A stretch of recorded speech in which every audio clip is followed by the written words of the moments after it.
Olá, seja muito bem-vindo, muito bem-vinda ao Prazer em Me Conhecer através de você, um podcast onde exploramos a incrível trilha do autoconhecimento através dos relacionamentos. Eu sou Patrícia Lins, psicanalista e professora de filosofia, e estarei com você em cada episódio, mergulhando nos meandros das relações, discutindo os desafios e as alegrias de se conhecer melhor através do outro. Os relacionamentos são mais do que simples conexões, eles são espelhos que refletem as nossas verdades mais profundas, revelando aspectos de nós mesmos que muitas vezes desconhecemos. Aqui vamos abordar temas que vão desde o impacto das redes sociais nas relações até como identificar e lidar com comportamentos abusivos, sempre buscando entender como cada experiência pode nos ajudar a crescer e a evoluir. E nesse espaço, nós vamos compartilhar histórias e, principalmente, refletir juntos sobre como construir relações mais saudáveis, autênticas e enriquecedoras. Vamos descobrir como o amor, a amizade, a confiança, a comunicação podem ser ferramentas poderosas para o nosso desenvolvimento pessoal. Então, prepare-se para uma jornada transformadora, onde cada episódio será um convite para olhar para dentro, entender suas emoções e fortalecer as suas conexões. Acomode-se, coloque seus fones de ouvido e vamos embarcar juntos nessa viagem de autoconhecimento e crescimento pessoal. Sejam todos muito bem-vindos ao Prazer em Me Conhecer através de você.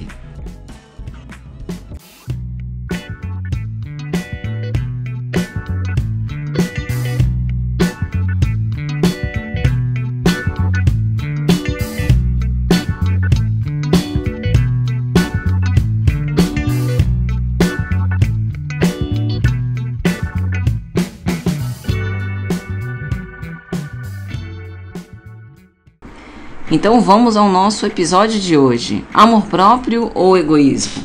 Hoje nós vamos explorar as diferenças e semelhanças entre o amor próprio e o egoísmo. Tem havido atualmente a popularização do conceito de amor próprio na sociedade contemporânea, e isso pode ser mal interpretado como uma forma de egoísmo. Mas até onde o autocuidado é legítimo ou pode estar mascarando comportamentos egocêntricos? Será que amar a si mesmo é ser egoísta ou é essencial para viver de uma forma mais equilibrada? É o que nós vamos descobrir juntos. Por que e o que é o amor próprio? E qual a sua importância?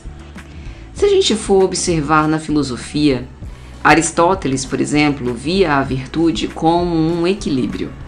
Ele dizia que o autossuficiente é aquele que sabe se cuidar, mas sem desprezar o coletivo. Em sua ética, Aristóteles define a virtude como um equilíbrio entre extremos, ao que ele vai chamar de justo meio. Essa ideia pode ser aplicada ao amor próprio quando o compreendemos como um valor intermediário entre a negligência consigo e o egoísmo. Para Aristóteles, o indivíduo autossuficiente é aquele que se cuida e busca o bem para si, mas sem ignorar o bem dos outros ou a importância das relações humanas. Isso implica dizer que o amor próprio não é simplesmente um foco exclusivo em si mesmo, mas sim a capacidade de cuidar de si de forma equilibrada, sem cair no extremo de se abandonar, que seria a negligência, nem no de se colocar em relação aos seus próprios interesses, sempre acima dos interesses dos outros, o que a gente poderia entender como egoísmo.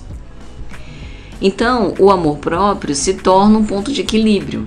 É uma prática que envolve reconhecer as próprias necessidades e buscar satisfazê-las de uma forma saudável, sem perder de vista a importância de se viver em harmonia com o coletivo. E isso se alinha com a ideia aristotélica de que o ser humano é um animal social e encontra a realização plena quando suas ações também contribuem para o bem-estar da comunidade. Então, nesse contexto, amar a si mesmo não é egoísmo, mas uma forma de fortalecer a capacidade de contribuir para a vida em sociedade, pois o indivíduo equilibrado é mais capaz de cuidar dos outros e de se envolver em relações significativas. Se a gente vai para Nietzsche, nós temos a ideia do amor fati, ou amor ao destino, que também pode ser abordada como um convite para aceitar a si mesmo como um todo. A ideia de amor próprio, sob a perspectiva do amor fati, convida à aceitação de si mesmo como um todo, abrangendo tanto as qualidades positivas quanto as falhas. Essa abordagem enfatiza a autenticidade, onde cada experiência, seja boa ou ruim, contribui para a identidade do indivíduo. A aceitação implica reconhecer a imperfeição como parte da condição humana, em vez de buscar um ideal inatingível, permitindo que o amor próprio seja um caminho para o crescimento pessoal.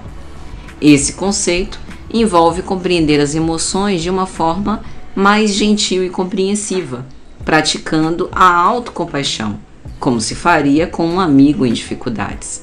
Além disso, reconhece que as experiências pessoais estão interligadas ao mundo ao redor, promovendo um senso de pertencimento e de conexão com os outros. Dessa forma, a aceitação de si mesmo não é um ato isolado, mas parte de um processo maior que fortalece não apenas o bem-estar individual, mas também as relações interpessoais e a empatia em relação aos outros. Ao abraçar todas as partes de sua identidade, o indivíduo pode viver de maneira mais autêntica e significativa, reconhecendo que a imperfeição é uma característica comum a todos nós, seres humanos. Se a gente for agora adentrar na psicanálise, nós diríamos que a diferença entre um ego saudável e o narcisismo patológico é fundamental para entender como o amor próprio influencia a saúde mental e a construção de uma identidade sólida. Um ego saudável é aquele que possui uma autoimagem equilibrada e realista. Essa pessoa tem uma boa compreensão de suas qualidades, de suas limitações, o que lhe permite uma autoaceitação saudável. O amor próprio, nesse contexto, se manifesta como uma valorização de si mesmo que não exclui a empatia e a consideração pelo outro. Isso favorece relações saudáveis e construtivas, já que o indivíduo é capaz de se cuidar e, ao mesmo tempo, respeitar as necessidades e os sentimentos dos outros. Esse equilíbrio é essencial para a saúde mental, pois permite que a pessoa enfrente desafios e adversidades de maneira resiliente, preservando sua autoestima e bem-estar emocional. Por outro lado, o narcisismo patológico se caracteriza por uma autoimagem distorcida e inflada, em que a pessoa possui uma necessidade excessiva de admiração e validação externa. Indivíduos com narcisismo patológico tendem a se ver como superiores aos outros, desconsiderando as necessidades e sentimentos dos outros. Esse padrão de comportamento resulta em relações interpessoais prejudiciais, já que o narcisista muitas vezes manipula ou explora os outros para manter a sua autoimagem grandiosa. E além disso, a fragilidade emocional é comum, pois a autoestima desses indivíduos depende de validações externas, levando a crises quando não recebem a atenção desejada. Então a gente vê que o amor próprio é um componente essencial para a saúde mental e também para a construção de uma identidade forte. Ele envolve reconhecer e aceitar a própria individualidade, o próprio modo de ser, as idiosincrasias, incluindo fraquezas e falhas. E essa aceitação contribui para um sentido de pertencimento e conexão consigo mesmo, proporcionando uma base sólida para a identidade. Através do amor próprio, o indivíduo se torna mais resiliente e capaz de enfrentar os desafios da vida, desenvolvendo uma autoestima que não se baseia apenas na aprovação dos outros. Além disso, essa postura fortalece a capacidade de estabelecer e manter relações saudáveis, já que a pessoa que se ama não precisa compensar suas inseguranças às custas dos outros. Então, em resumo, enquanto um ego saudável permite a autoaceitação e o cuidado com os outros, o narcisismo patológico reflete uma autoimagem distorcida que prejudica tanto a si quanto aos relacionamentos. O amor próprio, portanto, é um pilar fundamental para uma vida emocional equilibrada e também para a formação de uma identidade forte e saudável. Então, a gente está vendo, né, a importância de compreender essas diferenças para saber como que o amor próprio pode ser fator promotor de saúde mental e o egoísmo pode comprometer a saúde mental. O amor próprio nos ajuda a estabelecer limites claros e a não nos sobrecarregar com as demandas externas.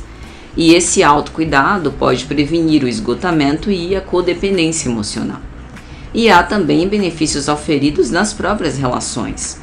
Um indivíduo com um amor próprio saudável é capaz de dar e receber amor sem sacrificar sua dignidade, assim como aquele que se perde em relação ao egoísmo não consegue ver as necessidades do outro e isso acaba gerando conflitos muito sérios na convivência. Veja que o amor próprio e a autoestima saudável são essenciais para a formação e manutenção de relações interpessoais saudáveis, influenciando significativamente a maneira como nos conectamos com os outros. São eles que promovem interações fundamentadas no respeito mútuo, na empatia, na autenticidade. E ao investir no desenvolvimento do amor próprio e da autoestima, não apenas beneficiamos a nós mesmos, mas também enriquecemos as nossas relações, contribuindo para a criação de um ambiente mais positivo e mais harmonioso. Mas quando é que o amor próprio transborda, se torna demais e passa a ser prejudicial, podendo ser responsável pela formação do egoísmo? O egoísmo, é correto dizer isso, né? O egoísmo é um excesso de amor próprio? Veja que não é bem isso. Na verdade, o egoísmo é colocar os próprios interesses em primeiro lugar, a ponto de ignorar as necessidades dos outros. E o amor próprio é um reconhecimento das necessidades de si que não invalida o reconhecimento das necessidades do outro. Só que o egoísmo, principalmente no senso comum, pode ser confundido com excesso de amor próprio, especialmente quando a gente fala para uma sociedade e de uma sociedade que promove o autocentrismo, essa ditadura do eu, né?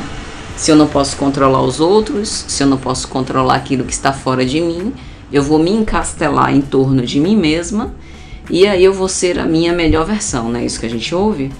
Mas minha melhor versão como? Minha melhor versão para quem? Né? Parece que a gente está querendo lutar nós contra nós mesmos para chegar em lugar algum.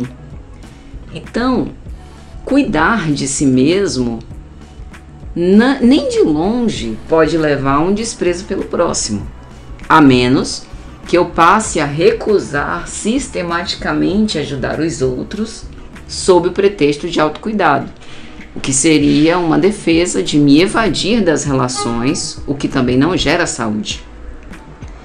Tem alguns comportamentos que aparentam autoconfiança, mas que na verdade, por vezes, escondem uma atuação de uma defesa contra o medo da rejeição. Por exemplo, a exibição excessiva de sucesso. Indivíduos que costumeiramente, repetidamente, se vangloriam de suas conquistas ou de seus status para impressionar os outros, que acaba escondendo seguranças internas. O desdém por críticas. Não é que a gente precise, para ser saudável, ligar para todas as críticas, mas reagir com extremo desprezo, uma generalizada ironia a críticas, pode também ser uma forma de se proteger, ocultando a própria vulnerabilidade e o medo de que as opiniões dos outros possam afetar a nossa autoimagem. Também a superficialidade nas relações, manter relacionamentos rasos e evitar conexões profundas pode ser um mecanismo de defesa para evitar o risco de rejeição, disfarçado como a escolha por uma vida social ativa. O humor defensivo, o humor usado para minimizar situações desconfortáveis, também pode dar a impressão de autoconfiança, enquanto serve como um escudo contra o medo de ser julgado ou não aceito. Também uma aparente indiferença às opiniões alheias, às expectativas sociais, tipo assim, sou superior a tudo e a todos, nada me atinge. Pode ser uma forma de mascarar a preocupação com a aceitação, transmitindo essa imagem de autossuficiência. Então, esses são alguns comportamentos que podem indicar uma tentativa de se proteger do medo de rejeição, mesmo que à primeira vista pareçam expressões de amor próprio e autoconfiança. Então, existem situações cotidianas, como usar todo o tempo para si mesmo em detrimento, por exemplo, do tempo com a família, ou evitar conversas difíceis alegando priorizar a própria paz, que também são formas defensivas. Por outro lado, a autenticidade ao expressar as necessidades sem se sentir culpado, a capacidade de ajustar os próprios planos para ajudar os outros quando necessário, sem se sacrificar constantemente, o respeito pelos limites alheios, valorizando o espaço para a expressão da singularidade dos outros, são todos sinais de um amor próprio saudável. Já comportamentos em que o pretenso autocuidado serve como desculpa para evitar responsabilidades ou compromissos, justificar ações prejudiciais como proteção pessoal, em vez de reconhecer o impacto que causam nos outros, são sinais indisfarçáveis de egoísmo.